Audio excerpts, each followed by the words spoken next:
Well, good afternoon, everybody. It's Terry Walsh again. I'm glad to see you. It's Wednesday, September 23rd. Fall is here. It's a really nice season. I love this kind of weather. It's the best kind of weather, best time of year for me.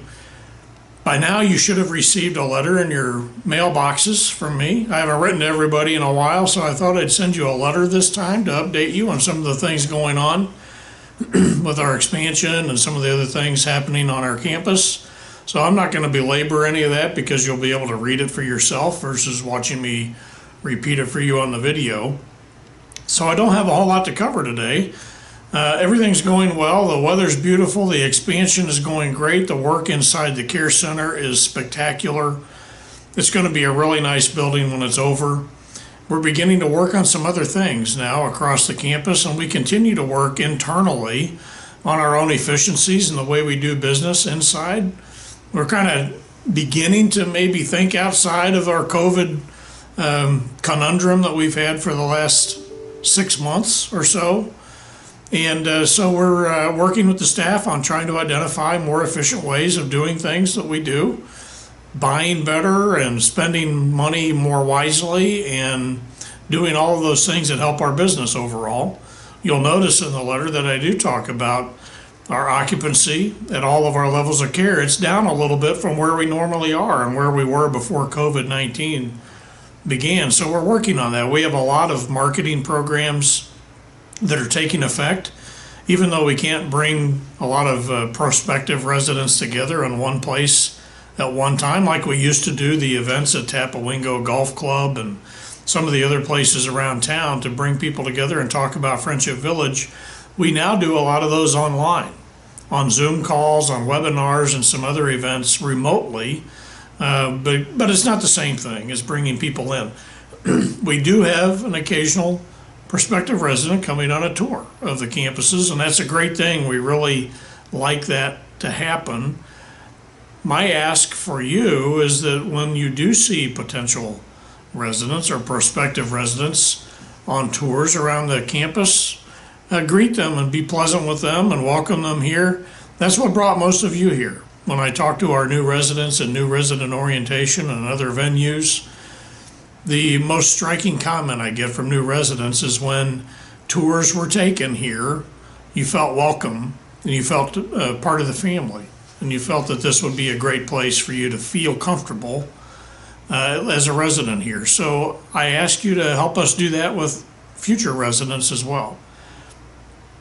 One of the other things I need to announce to you is normally we serve as a polling place for the elections for Sunset Hills, as you know. Some of you that have been here in the past, our ballroom has served as an election polling place, but this year we can't. Now, we stopped doing that right at the beginning of March. In fact, that was the first act we took at the beginning of March, was we had to turn down our normal role as a polling place for the elections for Sunset Hills in March due to COVID-19 and our inability to manage all of the people that would come from everywhere in the community to come here and vote. And so that increased our risk for COVID-19. But as time has gone on, we've learned how to manage COVID-19. And so we offered to the county again to be a polling place again for the presidential election on November 3rd. And we were all lined up to do that. Everything was good, but what's happened since then is that the county hasn't been able to round up enough poll workers, election workers, to work all of the polls, so they're not even going to be able to have as many election locations, voting locations, that they normally have, and this was one of the ones that they cut. So it was not because we declined, because we did ask them and invited the Elections Commission to use our location once again on November 3rd for the elections, but now we can't because they don't have enough poll workers to spread out among all the voting locations. So we will be arranging some transportation within our limitations to take some of you to the polling place when the time comes on November 3rd, or arrange somehow on your own for voting. Or if you're unable to do that, then now's the time to be applying for your absentee ballots so that you can vote through the mail. if you're unable to go. But I just want to give you enough heads up that we're not going to be able to serve as a polling place like we wanted to on November 3rd because the county simply doesn't have enough people to work all of the voting locations. And so, again, we were one of the ones that got cut. So I'm giving you advance warning to make plans for how you're going to vote. We will have information about how we can provide some transportation to the polling places around Sunset Hills so that you can vote. I don't know all of the details on that yet, but as you know, if everybody wants to ride on our bus, it's going to be pretty hard to get everybody over there back and forth all day long. So I would also ask that you begin thinking about how you're able to do that on your own, if you are able to do that on your own, just to give you a little advance notice. Financially, we don't have any reports yet for the month of September. We did receive some more government money for our COVID expenses last month. So we didn't receive everything that we spend, but we did receive another check from the government to help us cover our COVID expenses. I'm anticipating that our financial status in September should look better than we had in July and August. Our census has improved. Our Medicare business has improved a little bit in the care center, not what it normally is, but better than what it was in July and August. So I think we may have a decent month in September, but we're only halfway through and it's hard to tell. So I don't really have a report on our financial condition for you at this point. I will say that our CFO and I, Tim Vossi, had a conference call with our bond raters, the Fitch organization in New York City. Last week, we did talk with the bond rating agency because we are very interested in making sure that we do all of the right things so that at the end of our construction project in our year of stabilization in 2023, that we will be able to bounce back into the investment grade bonds where we were before we borrowed all the money that we borrowed for the expansion project. So just to give you a little bit of insight from the rating agency's perspective, we're doing very well. We are well ahead of track on bringing ourselves to the point where they would consider us again as investment grade bonds. We're doing well compared to what they see nationwide relative to COVID-19 impacts on senior living communities. We're doing very well in terms of our occupancy. We're well ahead of the national norms now because occupancy has been depressed in most places because of COVID-19. Ours isn't where we normally are, but we're normally very high in the mid 90s. We're around 90 now in our occupancy. So we're doing okay. We're not where Friendship Village normally would be prior to COVID, but our rating agency is very happy with where we are because most of the people that they do talk with are not having the same relatively positive experience that we're having. So overall, we're doing well with that. We continue to explore new services for our campuses, telemedicine. We're expanding our Montessori memory care program. Our new memory care annex down at Fountain View Assisted Living is full. All 15 beds are full now, but we do have still some openings in our bridge program, our intermediate step between regular assisted living and the new memory care unit. That's becoming very popular. Again, we have visitor restrictions in assisted living, the same as we have in the care center. The county won't let us have visitors in the buildings.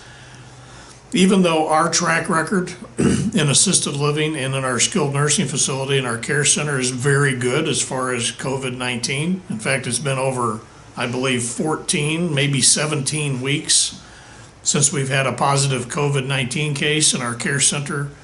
We still have to follow the pattern and the rules set by the St. Louis County Department of Health. And until the entire county has improved their numbers, we're riding along with them. And when the entire county gets down to a certain percentage of COVID cases, then we will be able to reduce some of our restrictions. But we have to ride with them. And even though we're doing very well, The rest of the county isn't. And so until everybody is doing well, we still are falling all under the same restrictions. So trust me, we are extremely anxious to get these restrictions loosened up and let families come in and re-socialize our residents in assisted living and in the care centers. That's very important. We want that to happen at least as much as everybody else does, and certainly as much as the residents and the families do, because they've been separated for 6 months. And we understand the importance of socialization and family connection and that touch with family in those stages of life and in those particular facilities. And we are very anxious to get all that going again. We keep beating our drum with the county and with the state to try to loosen the restrictions, but at this point in time, Friendship Village has to follow all the same rules as everyone else, even though we've got a pretty good track record at this point. But we are not leaving any stones unturned. We're doing everything we can to try to make sure we can get families back together with our residents. And I hope you understand that these aren't our rules. If they were our rules, we'd be doing it already, but they aren't our rules. We have to follow the rules by the government. So we appreciate what everybody's doing. I ask you again to continue wearing your masks. I really think that that is a key to our success. I think that has been one of the most important factors since day one when we started making masks, when we had our Rosie the Riveters make 720 masks for the village. Of course, now everybody's got them and you can get them a multitude of different ways now. But I really think that that's been one of the most important factors to our success in managing COVID-19.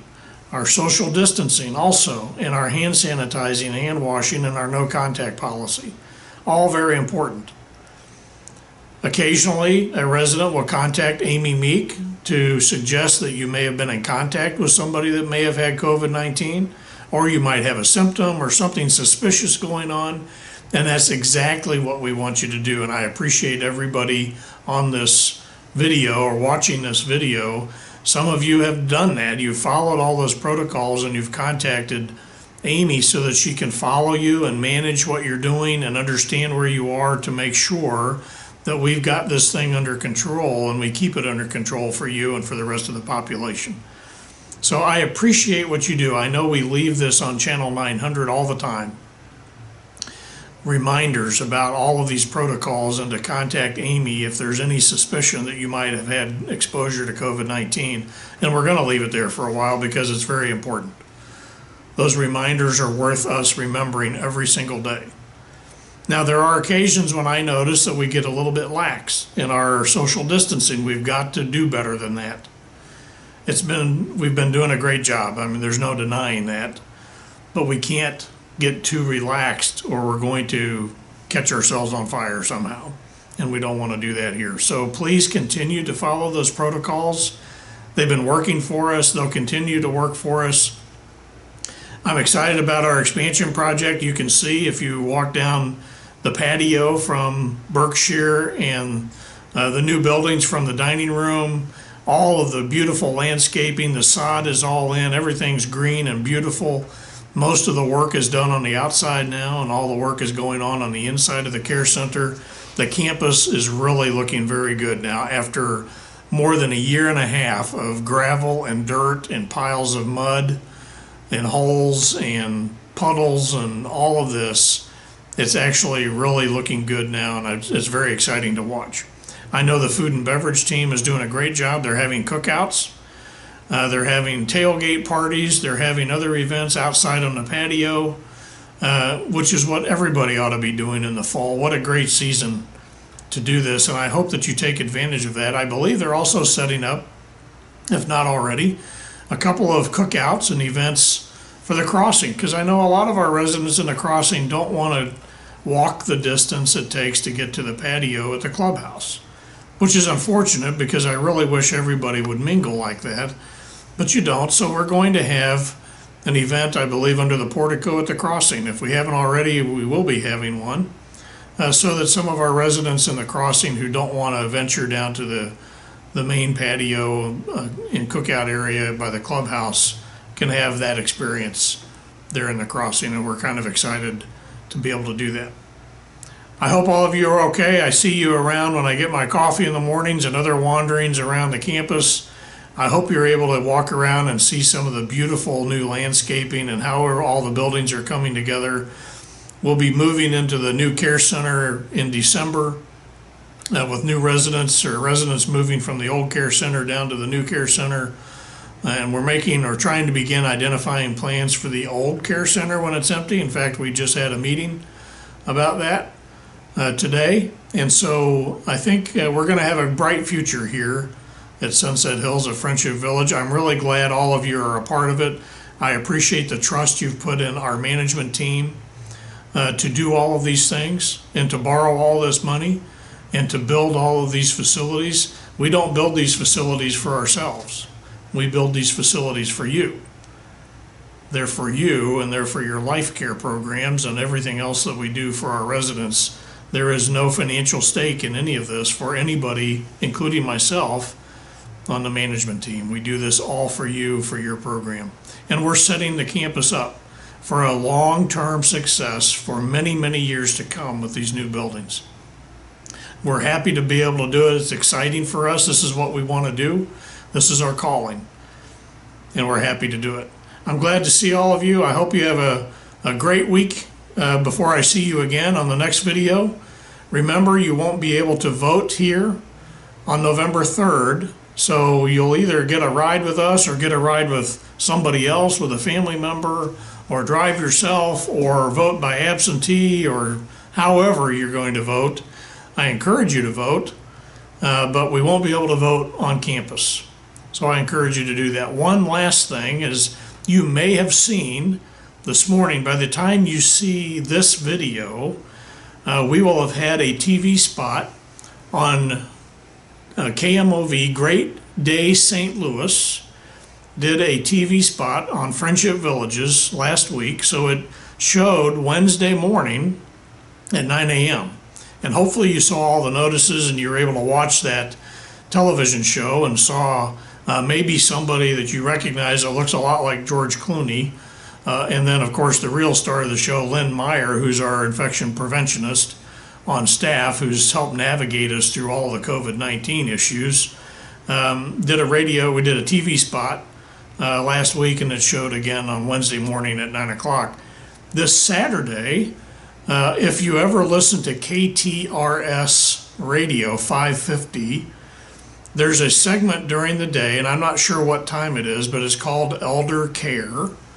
And I and Carmen Franzak were interviewed Tuesday for a lengthy spot on that radio program that's going to air this Saturday coming up on KTRS AM 550. And so you can, if you're not doing anything Saturday, whenever the Elder Care section comes on, you will hear Carmen and I talking about senior living options, Friendship Village, what we do at Friendship Village, what other senior living communities do. So there's another opportunity to hear what we have to say about Friendship Village and to feel good about where you've chosen to live.